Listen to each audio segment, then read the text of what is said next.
Welcome or welcome back to my channel.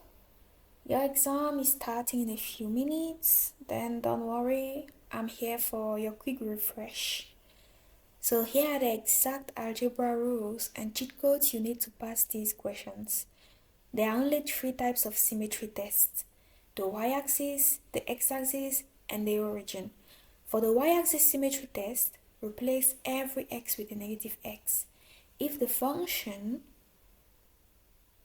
simplifies right back to its original form, it's symmetry.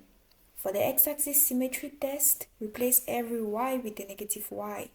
If nothing changes, it is symmetry. For the origin symmetry test, replace both x with a negative x and y with a negative y. If it simplifies right back to its original form, it's original symmetry. Here is the quick shortcut. If a function is even, it automatically has the y-axis symmetry.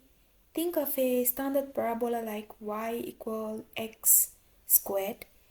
It mirrors across the vertical line.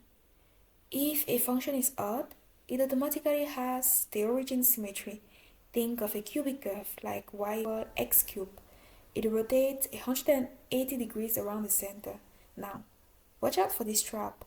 If an equation has the x-axis symmetry or seems to have it, then it is not a function at all because it fails the vertical line test.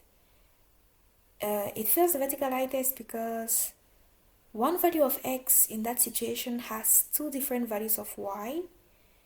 So if the exam asks you if an x-axis symmetry graph is even or odd, then that's a trap. Your answer is neither. It's just a relation.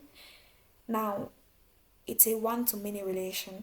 Now walk into that hall, smash that exam, just like you smash this like button right now.